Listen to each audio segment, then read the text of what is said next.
Democrats in Washington say they're escalating an investigation into U.S. President Donald Trump's threat to stall the opening of the Gordie Howe International Bridge.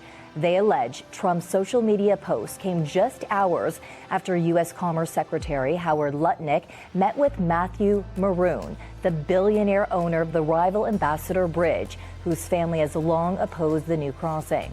Representative Robert Garcia, the top Democrat on the House Oversight Committee, is now demanding details about that meeting and any correspondence between Lutnick, the Maroon family, and the Trump administration.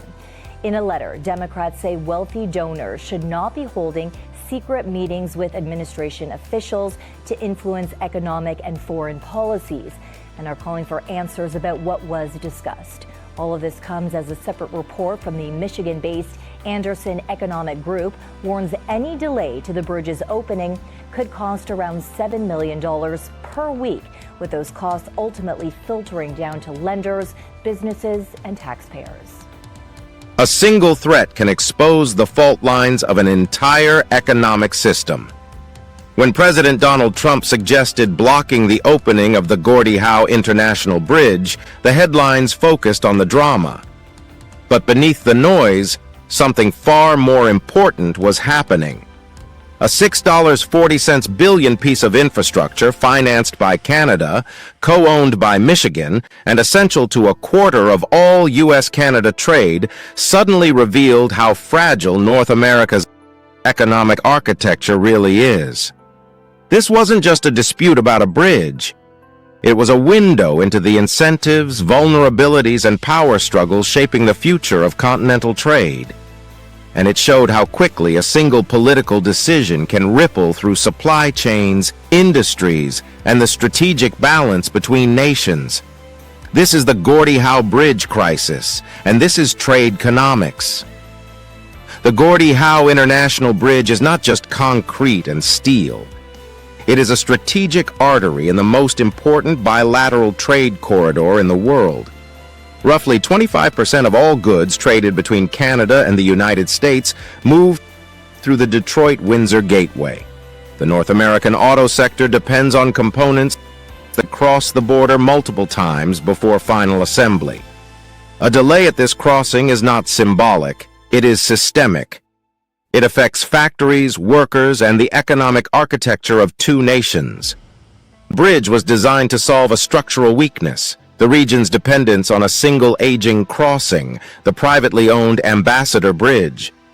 Built in 1929, feeding trucks into city streets and operating as a near monopoly for heavy commercial traffic, it has long been a single point of failure in a corridor that underpins millions of jobs. That is why Trump's claim that the Gordie Howe Bridge was built with no American materials and that Canada owned both sides triggered immediate pushback, not from Ottawa, but from Michigan. The facts are not ambiguous. Under the 2012 agreement, as the document states, Michigan holds a 50% ownership stake. Canada financed the project up front, but Michigan receives half of net toll revenue once costs are recovered. The United States issued the presidential permit in 2013. Trump himself supported the project in 2017 and signed related customs funding in 2019. The legal and economic architecture has been stable for more than a decade. So why did the bridge suddenly become leverage? Because leverage is rarely about facts. It is about timing, incentives, and pressure points. And in 2026, several forces converged. Ontario's alcohol restrictions on U.S. products, long-standing dairy disputes, and Canada's new trade agreement with China, which reduced Chinese tariffs on Canadian canola from 85% to 15%. As the document notes, this opened an estimated $7 billion in new export opportunities for Canada. Washington interpreted that deal as a geopolitical challenge. The bridge became a bargaining chip in a broader trade confrontation. But the structural problem with using the bridge as leverage is that it harms the United States as much as Canada, and Michigan more than anyone. The existing Ambassador Bridge, privately owned by the Moran family, has operated as a near monopoly for heavy truck traffic since 1929. The Gordie Howe Bridge breaks that monopoly. It introduces redundancy, reduces congestion, and connects directly to Highway 401 and Interstate 75, eliminating bottlenecks that cost manufacturers time and money. A University of Windsor study estimated up to 20 minutes saved per commercial trip, a cumulative economic gain of billions over decades. Blocking the bridge would not strengthen U.S. negotiating power. It would weaken U.S. supply chains. That is why Michigan's reaction was unusually unified. Former Republican Governor Rick Snyder publicly corrected Trump's claims. Democratic Senator Elissa Slotkin warned of supply chain disruption. Governor Gretchen Whitmer emphasized the economic stakes. Even Republican Speaker Matt Hall acknowledged that retaliation from Canada could affect the Ambassador Bridge's private owners. The political alignment was not ideological, it was economic. But to understand the full significance of this moment, we need to zoom out. The Detroit-Windsor corridor is not just a busy border crossing. It is the backbone of North American manufacturing. The auto sector is built on just-in-time logistics. A single missing component can halt an entire assembly line. A 20-minute delay at the border can cost millions. A multi-day disruption can ripple across the continent. The Gordie Howe Bridge is not simply a second crossing. It is a structural upgrade to the entire North American supply chain. And that supply chain is under pressure. The United States is reshoring manufacturing. Canada is diversifying export markets. Mexico is strengthening its position as a manufacturing hub. The USMCA review in 2026 looms over all three economies. In this environment, infrastructure is not neutral.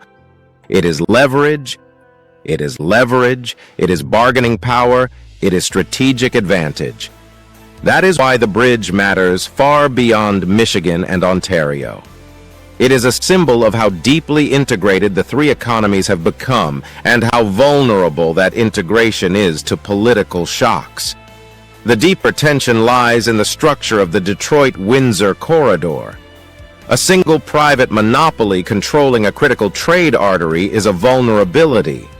A second publicly financed crossing reduces that vulnerability. The Moran family has spent decades trying to prevent that outcome through lawsuits, ballot initiatives, and political lobbying. As the document notes, they spent roughly $30 million on a ballot initiative to block new crossings and lost. They pursued federal lawsuits and lost. They lobbied the Trump administration during his first term and failed to stop the project. The bridge threatens a private revenue stream, not U.S. sovereignty. That context explains why Democrats launched an investigation after Commerce Secretary Howard Lutnick reportedly met with Matthew Moran on the same day Trump issued his threat. The question is not whether the meeting influenced policy. The question is why a critical piece of binational infrastructure became entangled in donor politics at all. The optics alone raised concerns.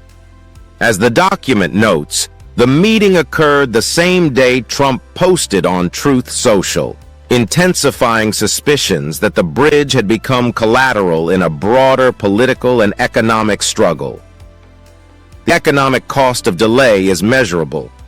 Anderson Economic Group estimates up to $7 million per week in lost revenues if the opening is postponed, costs borne primarily by Canada, but also by Michigan, which holds a 50% ownership stake.